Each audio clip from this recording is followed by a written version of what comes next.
So again, apologies for the really windy weather coming from that direction. So here we have some example of some really fresh rockfall. It's so fresh that I haven't seen this. It's the first time I've actually seen this rockfall.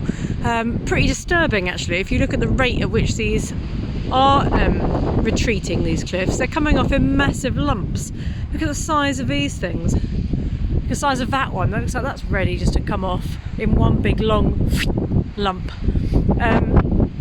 Here again, you've got this little bit here that just obviously couldn't cope, could it?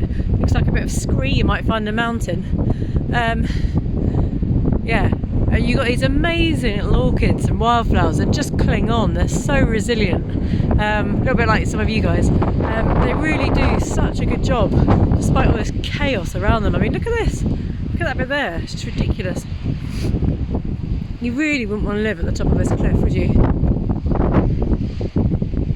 And this is supposed to be, well, it's supposed to be kind of relatively calm weather, but this is definitely very recent rockfall that we can see here.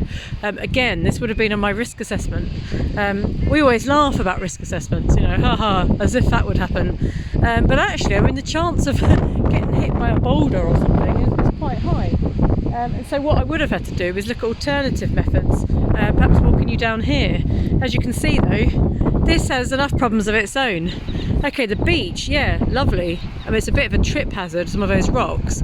But this lower bit of prom here, it's got so much algae on it, and that stuff's so slippery, it's lethal, that stuff. But this is one of the things that GCSE touch upon with fieldwork, and you would have had to write about this in your exam. So obviously the paper free has been cancelled along with the other exams, but in paper free you would have been talking about techniques you would have used in your fieldwork. Look at that beautiful wildflower bit up there, that's stunning, isn't it? That bit not so much. Yeah. But anyway, yeah, you would have been looking at different techniques of investigating certain things like erosion or longshore drift. You would have had to evaluate those techniques, as we'll be doing a little bit more of as these videos progress. But certainly for A-level, so my students Kate, Damien and Sonia, and year 12s, you'll be doing this soon, we had to do like a pilot survey. So you're supposed to do like a recce, as we call it in English, coming down and doing a quick study before you go somewhere. I mean, I personally would never take students on a field trip unless it was a city break. I would personally never take students to the great outdoors if I hadn't already visited. There's just too many sort of natural hazards for all the beauty that it does have. So Kate, Damien and Sonia did investigations into the human geography in Folkestone, but nevertheless they would have had to do a risk assessment, thinking about perhaps the sort of strange people they might come across, or any particular confrontations, or, you know, language barriers if they'd met any people whose English wasn't great. Another little cliff-based stream flowing happily into the sea. I think I remember Jan drinking some of this last year, much to my horror. Don't think it came out the sewage pipe. Oh, isn't this cute? Someone's obviously been bored during lockdown. It's kind of cute till a storm surge comes.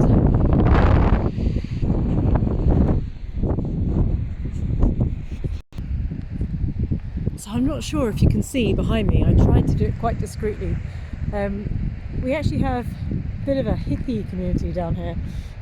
You'll notice quite a few people just really at one with nature.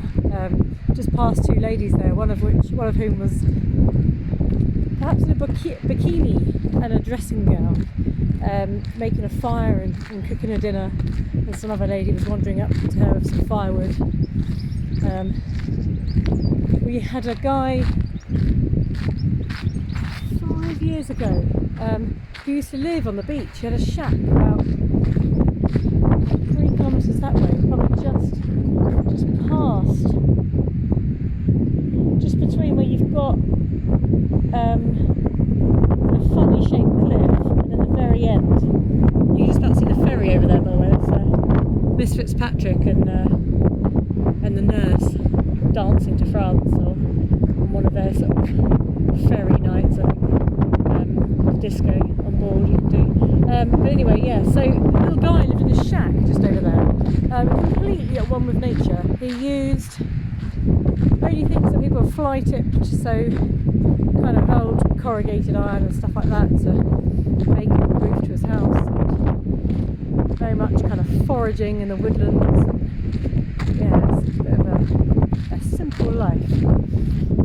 Anyway, as you can see here, we've got a nice little shot of how the shadows in the evening are falling on the beach. This is one of my favourite beaches, lovely sandy one. This is, you know, okay, it's not quite the Bahamas, but it's a beautiful, really lovely natural beach. Just, you know, keeps itself to itself. You often get Miss Buisson, the French teacher. In fact, that could be her over there. She's often with her family, I think walking the dog perhaps. And I'm taking you in the direction of the East Cliff, where you can see that giant Martello tower over there. We talked about those yesterday. They were there to defend against Napoleon and the French. Apparently that's one of the reasons why we drive on the left in this country, but that's another story.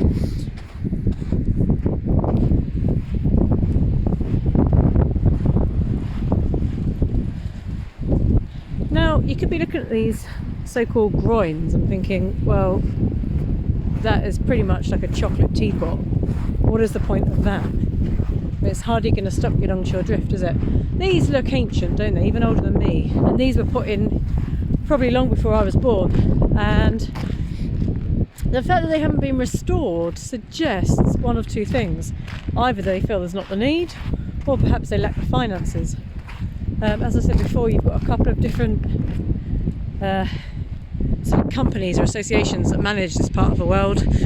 They're often trying to sort of pass the buck to the other and avoid doing anything about it. But I mean, these groins would obviously once upon a time have been put there to study or to try and prevent longshore drift, which presumably would have been picking up the particles here, taking them at a sort of 45-degree angle to the shore up the beach.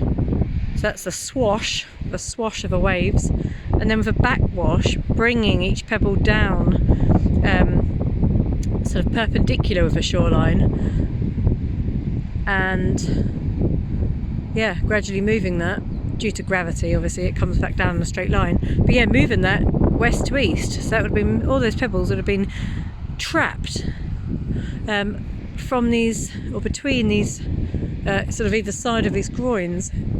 Just trying to look for any evidence of that. The sort of evidence you'd obviously be trying to find is one side being higher than the other. So one side of beach having built up. Very difficult to see that though on these. And what you would do in a geography field trip is you could obviously measure the height from the top of a groin to top of a beach on each side of it, to see sort of how efficient these groins are being. My guess of these ones, not very at all. You've also got here quite a lot of fresh rockfall again, lots and lots of clay. As we progress, we're getting into more clay here and less chalk, as you could probably notice by the colour of this. Okay, another evidence of a spring, underground spring flowing out there. Don't think that's a sewage pipe. If it is, that girl's just jumped in it. I was really hoping she'd fallen in. Anyway, so like I say, we're getting more towards clay along here. These groins, I mean, an obvious disadvantage of them is that they're unsightly. I kind of think they're quite arty in their current form.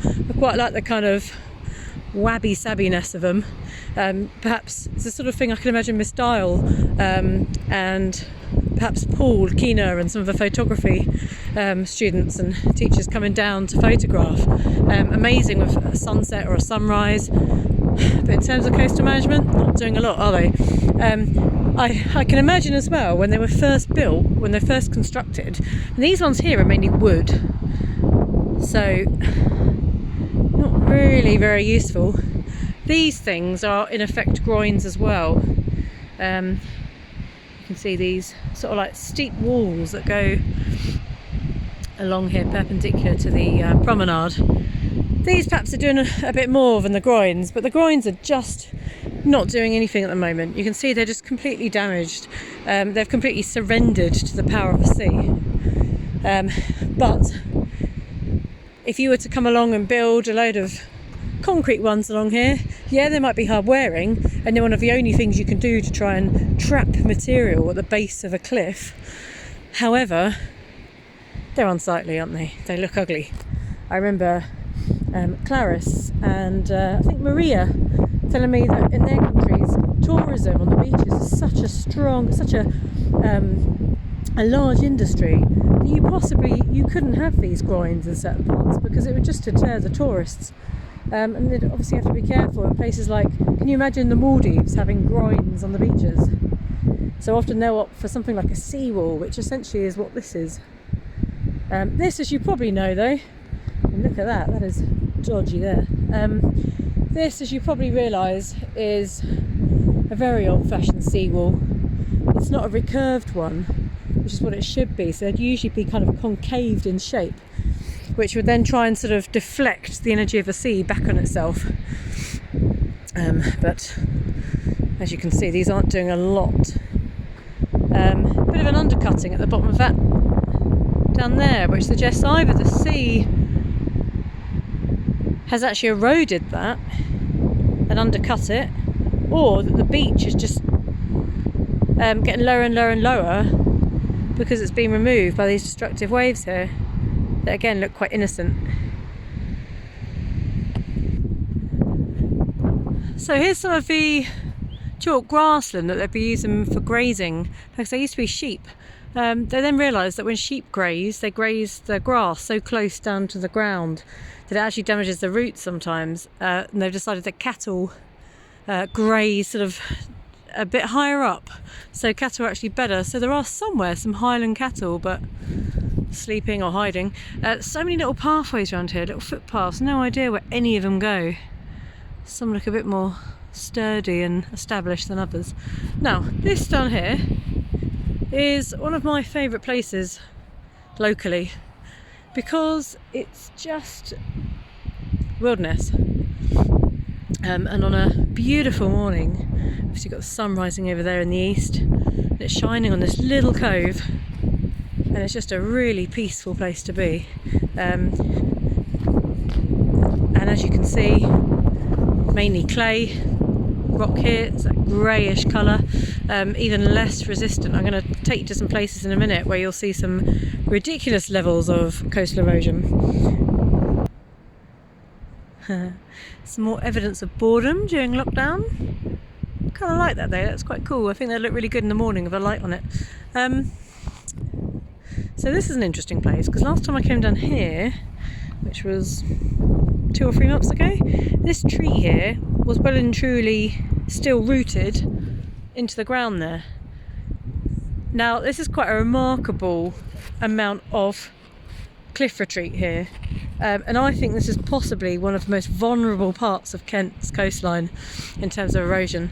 You notice here that the sand is more this kind of muddy, dark textured stuff, which has obviously been formed and eroded from this clay bedrock here.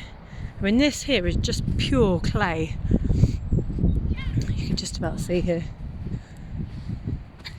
This is some of the weakest rock you can just find. It just crumbles. The salt combined with any dry conditions just gives it this texture here, which just means it just flakes off like that.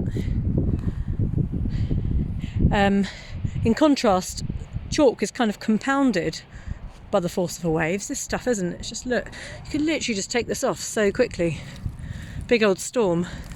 Sorry nature, I'm catalysing all of this, but yeah, just ridiculous. This stuff is, you know, you could have one big storm and it's like playing a game of Jenga. All of that comes down.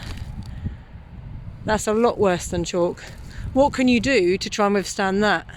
Not a lot. You can't even really try and create any sort of channels for it because obviously it's not permeable. So the clay's the worst. Yeah, look at all this. Again, more evidence. Love a sandy beach. So yeah, here lot of damage there. This is a very strange thing, actually. I remember coming down here a few years ago and wild camping down here one night. Pretty sure my tent was on that bit there, which no longer exists. I mean, that makes it so real. And this stuff here, I mean, I remember us watching in geography one day the video where the guy, Simon Reeve, goes to Bangladesh and he's looking at coastal erosion, and he's just got these villagers just literally watching their clay just slumping into the river, coming off in massive sections, and you got them just in vain chucking these sandbags down, and they're doing very little of any help. Okay, again, more trees that have come to their end. Yep, I mean, okay, some firewood maybe, but yeah, it's just all of this just down to storms, down to that sea there, which you wouldn't think at low tide. So I really would not want to own a house above this cliff line here. And to be quite honest, I don't think you get home insurance on this bit, because the fact that this has moved, I would say at least 0.5 metre in the last few months. I mean, that's got to be sort of Holderness coast kind of territory for erosion. It's possible to walk around the headland there on those boulders. That's quite a cool walk. You have to be careful not to twist your ankle there, as I've almost done. So in terms of erosional landforms, sometimes in the exam you're asked about types of erosional landforms, and stacks always come to mind because you can talk about the nice little sequence of how they're made. But essentially, a cove like this, or a bay, is actually an erosional landform. So this obviously would have been your less resistant rock, which pretty evident here. And then here, although that looks like quite artificial, yeah, that looks like artificial riprap, so boulders there, defence, but that would also be a type of clay, but I think with some chalk, some green sand and maybe some sandstone mixed in, which makes it as a headland just that bit more resistant. So that's why you get the headland and you get the bay. And yeah, that's an example here. Type of deposition would be this beach. However, how was this beach formed? Well, it was formed from that there. It was formed from that headland. Erosion off that headland, breaking up the sea, breaking up and taking it here. Again, you can see the sections of clay there that just are, you know, cracking up and ready just to collapse. All of this along here has changed so much. I wonder actually what my Year 13s think about this, because I remember bringing them down. I've got a photo of Damien in my classroom, stood here with that in the background. Kate and Sophia, I think, hid from the photo, but I'm pretty sure I remember Damien having more of a backdrop to him than this. It's just nuts. So much of this, you can almost see it in action. Right, over there in the distance you can see, I think there might be a P&O ferry on its way over to France. Interesting, you've hardly got any passengers going at the moment due to this COVID-19 stuff. You've hardly got any freight either. Obviously the only stuff it is crossing is freight, to be honest. But anyway, if you guys ever want to come for a walk on a Sunday afternoon and you think, oh, I really can't be bothered to go all the way up to Capel, which is the village right on those cliff tops up there, which is just there. So that is the what's it called? Hawk's Nest. No, it's not. It's called Eagle's Nest. Sorry. Yeah, this little house here that I showed you. I think I was presenting from the top of that cliff just to the left of it yesterday, and I was talking about Eagle's Nest. That looks like it's ready to slip into the sea at any time, doesn't it? But anyway, if you're too lazy, or you think, actually, you know what, I don't want to spend the money on a taxi, I just want to walk, it's much easier to get down to here. So you know how to get down to the harbour beach, then you get to the East Cliff, and you can find your way here pretty easily. Okay, so I'm about to make my way now up climbing onto this clay. This stuff's alright, it's quite compacted by humans, but you can see all this. It's just pathetic, isn't it? So this is a very precarious climb. Again, glad you guys aren't here for this bit. There are a few pros to you being at home. Ugh, this is horrible. And you can see the pathway. That used to be the footpath. I think I'd rather go on these. Right, just gonna free up a hand. Here we go, I'll survive that bit. Okay, so I'm going to carry on up here now, and this concludes this video. Just up these quite steep steps. Goodness me, they're like half of my height. And across this tiny little bridge. And a goodbye from the Warren for now.